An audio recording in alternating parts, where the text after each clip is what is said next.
Bismillahirrahmanirrahim. Assalamualaikum warahmatullahi wabarakatuh.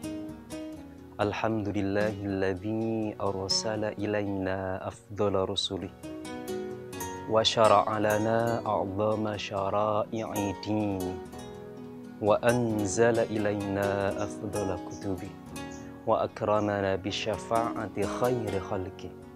Allahumma fasalli wa sallim wa barik ala syafi'ina Muhammadin wa ala alihi wa ashabihi ajma'in, amma ba'd.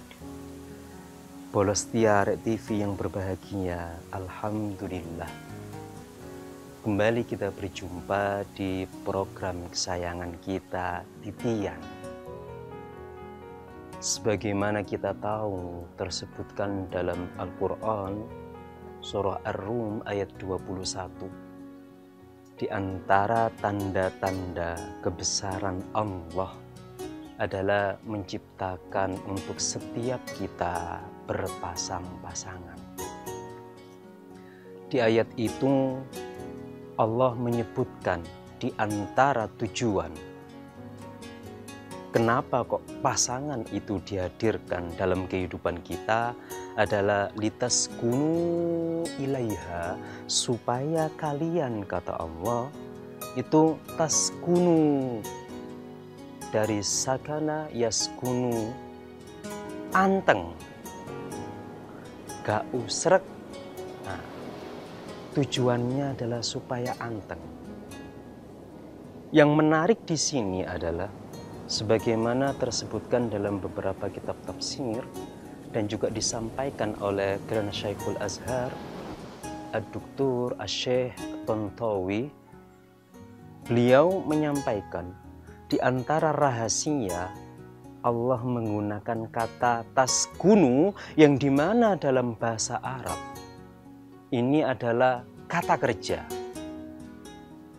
Dan kata kerja ini bermakna dinamis, artinya untuk membangun keharmonisan rumah tangga itu selalu berproses. Makanya Allah membahasakannya dengan kata kerja, litaskunu, supaya kalian tenang, merasa tenang. Dan ini bentuk kata kerja, makanya harus berproses,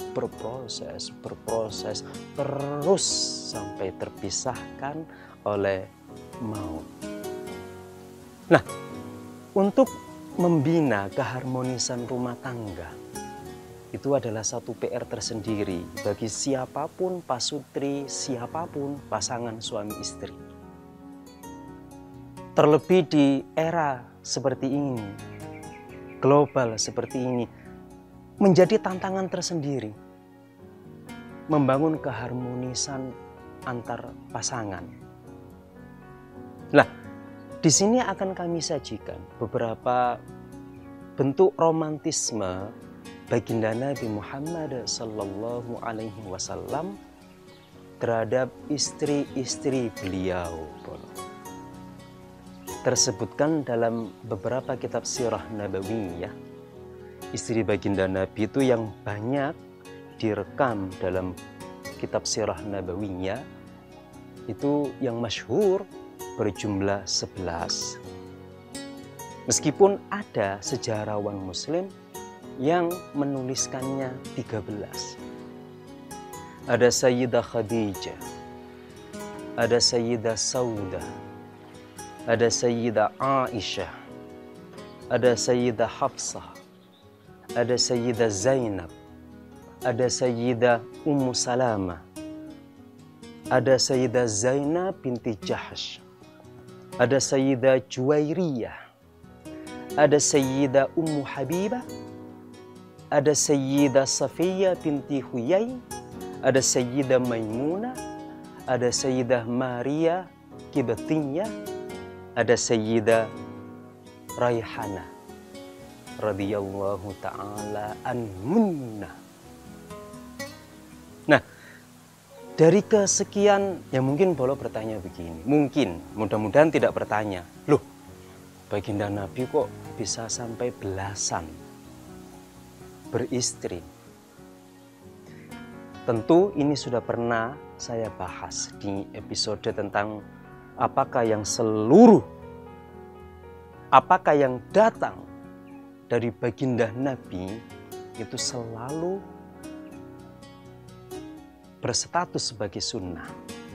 Di bagian pertama kan ada satu bagian yang datang dari baginda Nabi itu berstatus sebagai khususiyah.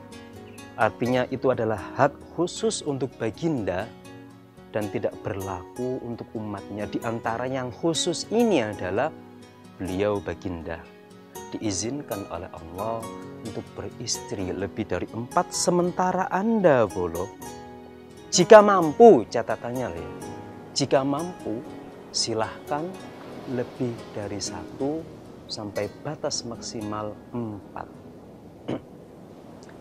Ada beberapa rekaman romantisme baginda Nabi dengan para istri beliau radhiyallahu taala anhunna dalam hadis-hadis sahih.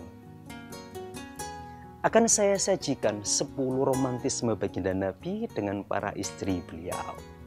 Yang pertama adalah baginda Nabi itu kadang memberikan panggilan khusus kepada istri beliau.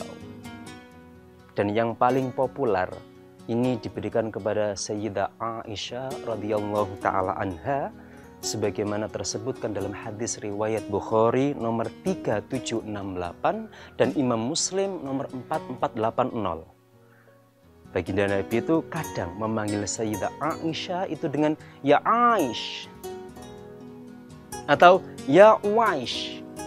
Dalam kultur Arab, panggilan semacam ini, panggilan singkat atau panggilan Uwais dalam bentuk tasghir, itu ada sisi romantisme, ada sisi perlakuan spesial.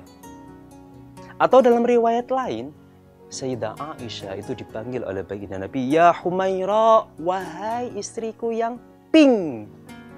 Karena memang pipi baginda Sayyidah radhiyallahu taala anha kemerah-merahan. Lalu kita kembalikan ke kultur kita. Kita bisa memanggil istri kita dengan panggilan sayang. Adinda misalkan. Sayang misalkan. Itu satu. Baginda Nabi punya panggilan khusus kepada istri beliau. Sik siji bolo. Rencananya 10 nanti. Sabar nggih, jangan kemana-mana, tetap di Titian.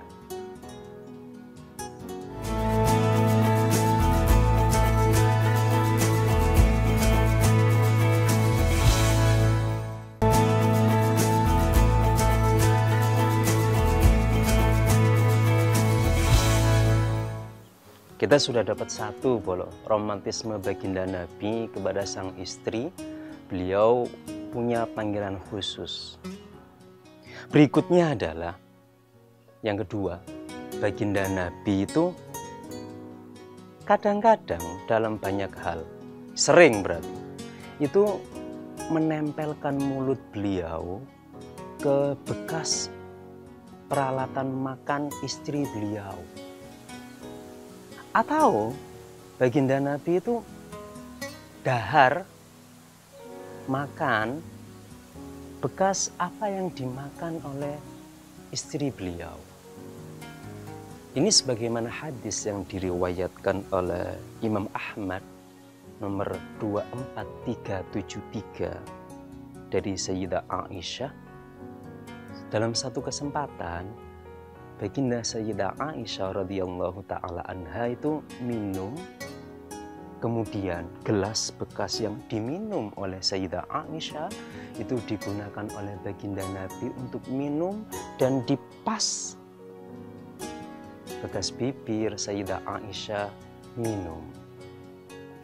Dan di hadis yang sama, Sayyidah Aisyah itu pernah mengambil satu hidangan, kemudian beliau incipi daging, kemudian beliau taruh.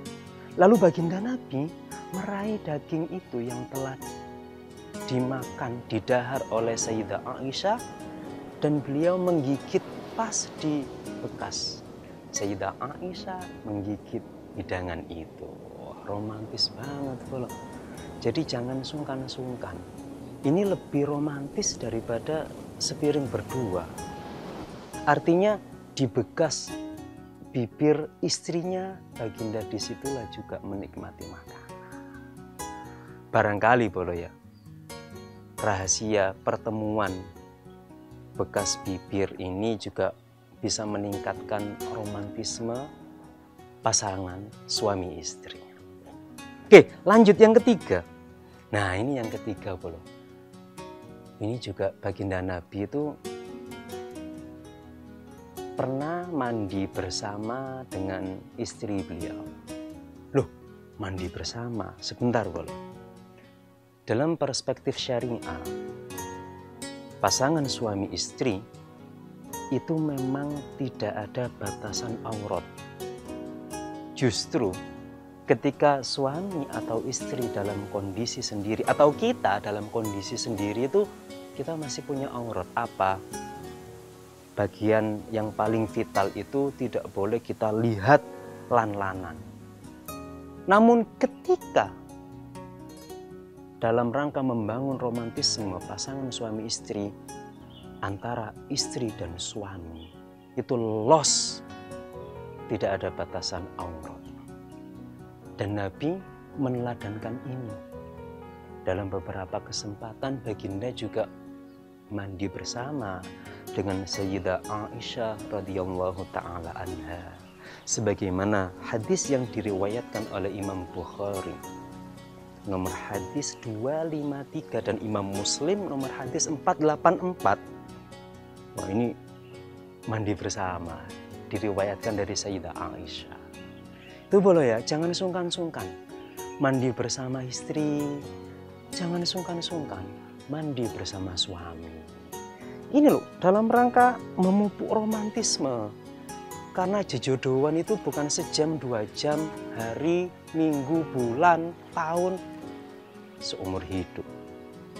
Bangun romantisme itu.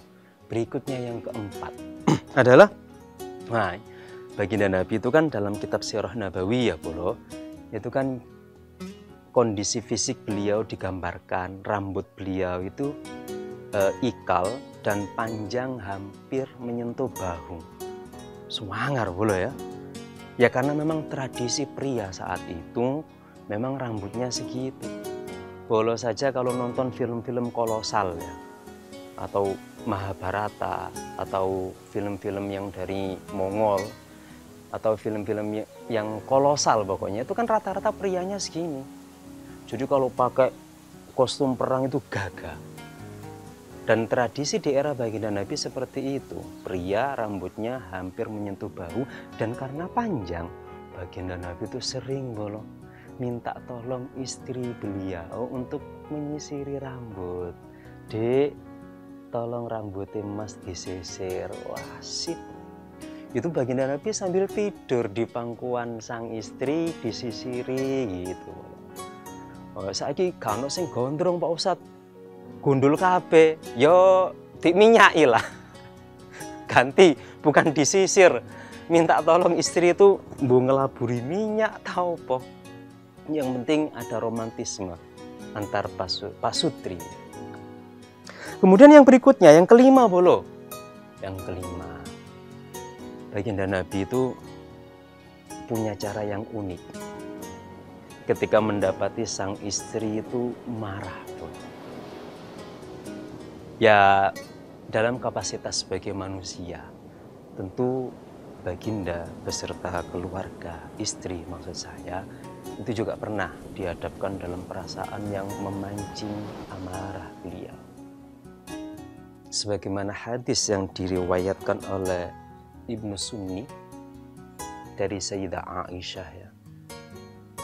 Dalam satu kesempatan itu Sayyidah Aisyah itu pernah marah. Nabi tahu, wah ini istriku sedang marah nih. Entah penyebabnya apa. Nah, sama baginda Nabi pas muring-muring itu sudah kelihatan gesturnya sudah mau marah, itu dicubit hidungnya Sayyidah Aisyah sama baginda Nabi. Tit gitu.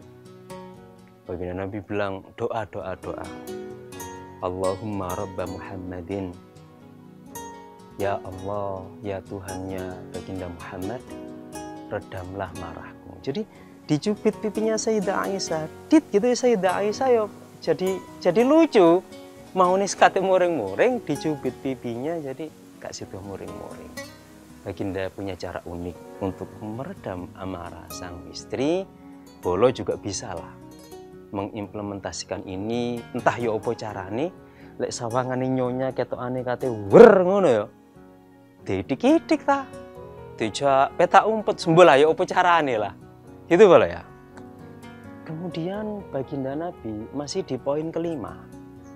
Baginda Nabi itu juga tidak segan loh mengusap air mata istri beliau.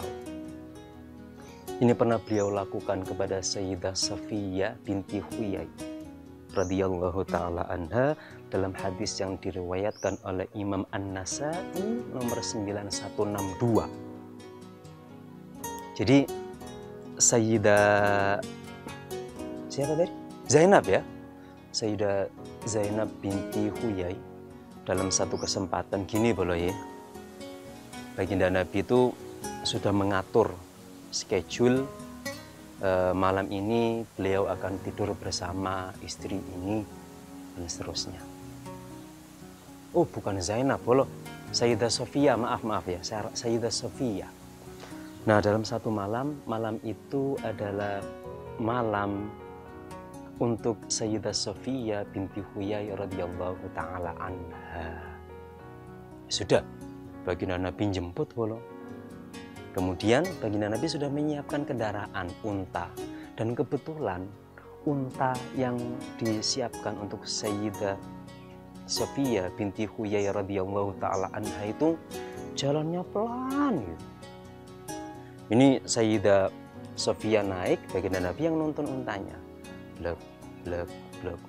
Karena jalannya pelan, akhirnya sampai ke lokasi juga, sampai ke kediaman juga lama. Itu Sayyidah Sofia nangis, Nabi jenengan kok ya. Sayyidah Sofia juga bermanja ke hadapan Nabi. Nabi gara-gara jenengan menyiapkan unta yang lambat jalannya, jadi kita terlambat deh sampai di sini. Itu kan sambil nangis Sayyidah Sofia. Itu kemudian diusap sama Baginda Nabi. Sudah Nduk, sudah, nggak usah nangis. Itu loh. Masya Allah Baginda Nabi itu. Jadi kalau bolo mendapati istri atau suami bolo ku kate nangis. Ya wong lanang sih biasanya gak nangis ya biasanya. Istri lah, bolo yang pria ini dihadapkan istrinya wis nangis, ojo sungkan-sungkan. Menyiapkan tisu, dilap deh, ojo nangis deh, ono kakanda. Gitu bolo. Masih 5 bolo nggih, sabar. Akan kita lanjutkan tetap di Titian.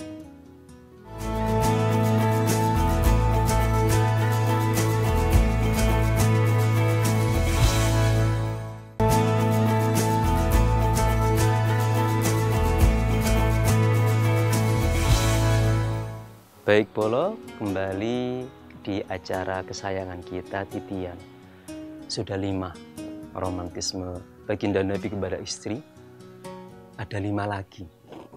Berikutnya yang ke-6 adalah ladies first. Wah, Baginda Nabi itu seringkali memperlakukan istri itu disumanggaaken dulu. Ladies first. Perempuan dulu. Wah, itu dilakukan sama Baginda Nabi. Sebagaimana tersebutkan dalam hadis riwayat Imam Bukhari nomor hadis 2679.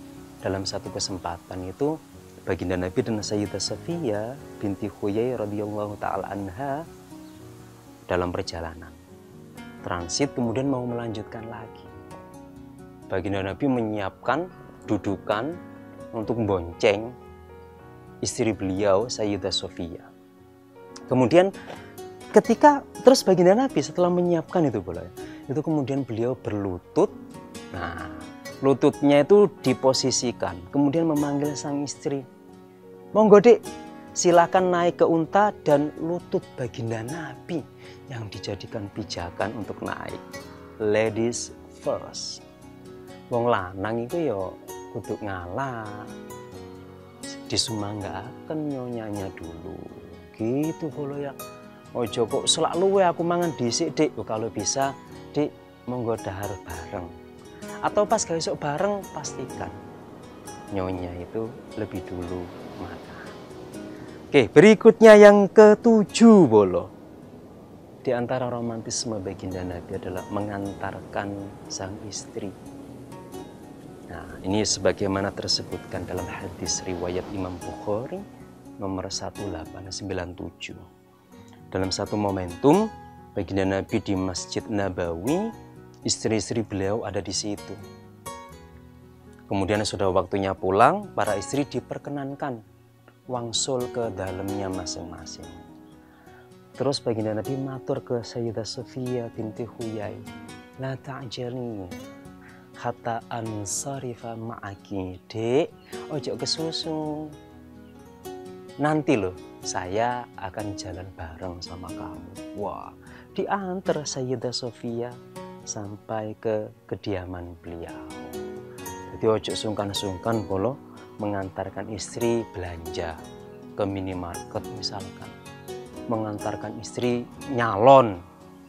Maksudnya ke salon ya, bukan nyalon bupati atau nyalon kades. Mengantarkan istri ke salon, mengantarkan istri sekedar untuk pokoknya keluar, ditemani saja. Itu romantisme baginda Nabi. Yang ke-8 adalah baginda Nabi itu mengajak istri untuk keluar kota. Wah, refreshing bolo. Karena butuh view baru. Ini beliau lakukan dengan Sayyidah Aisyah sebagaimana tersebutkan dalam hadis riwayat Imam Bukhari nomor 2404 dan Imam Muslim 4974. Baginda Nabi itu sering mengajak Sayyidah Aisyah kebetulan dalam hadis itu keluar kota atau dalam medan perang Bani Mustalik.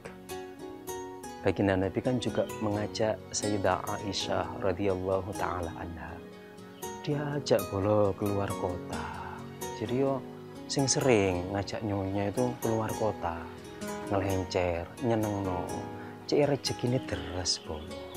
Itu ya, diajak keluar kota. Yang ke-9.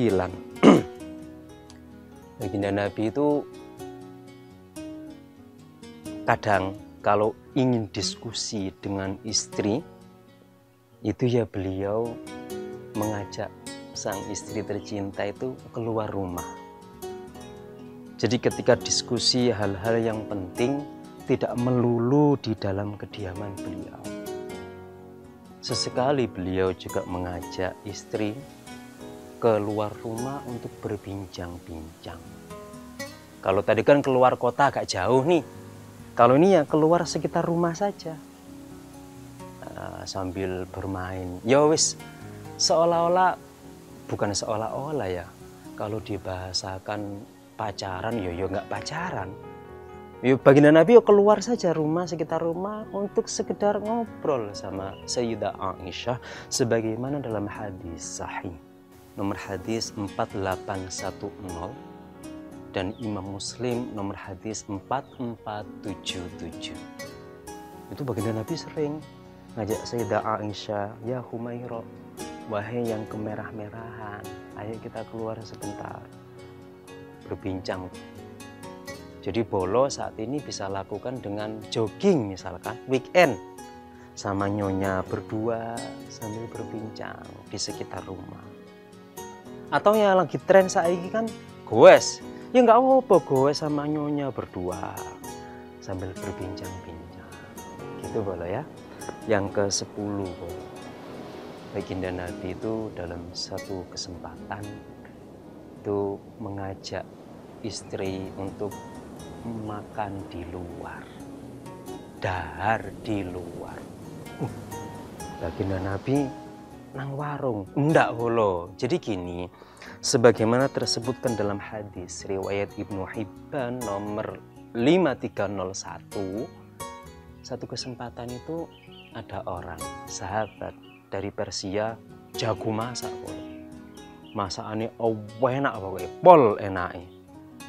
Kemudian beliau sowan ke baginda, saya menyiapkan hidangan khusus spesial untuk panjenengan. Wah, ini menu rahasia baginda, saya racik khusus untuk panjenengan. Monggo berkenan rawuh ke kediaman saya. Oh sip, pas kebetulan ada Sayyidah Aisyah. Dia nanya, hadihi ma'i, istriku yang ini ikut ya? Monggo. Diajak Sayyidah Aisyah ke rumahnya sahabat tadi untuk menikmati hidangan spesial menu dari sahabat tadi. Dalam konteks kekinian, ini kita bisa lakukan dengan, ayo deh sesekali istri kita itu kita manjakan dengan makan di tempat yang ia suka. Dek, sampean seneng ngopo? Misalkan seafood, ya sudah, ajak ke salah satu resto seafood yang favorit. Ya lek sanggup bendino ya monggo bendino polo. Tapi barang iku lek keseringan iku pasti ada titik jenuhnya. Ya sesekali baginda Nabi juga mengajak Sayyidah Aisyah makan keluar tadi, itu ya juga dalam momentum tertentu gak penting. Itu bolong ya. 10 romantisme baginda Nabi Sallallahu Alaihi Wasallam terhadap istri. Mudah-mudahan bro, ini menginspirasi bolo semua. Karena data di pengadilan agama, betapa angka perceraian itu semakin tinggi. Barangkali dengan 10 tips ini yang terhimpun dari hadis-hadis sahih bisa menginspirasi kita untuk membangun romantisme antara kita dan pasangan kita sampai ilal jannah. Amin ya rabbal alamin. Matur nuwun kula berkenan menyaksikan, mugi-mugi manfaat. Ihdinas siratal mustaqim. Wassalamualaikum warahmatullahi wabarakatuh.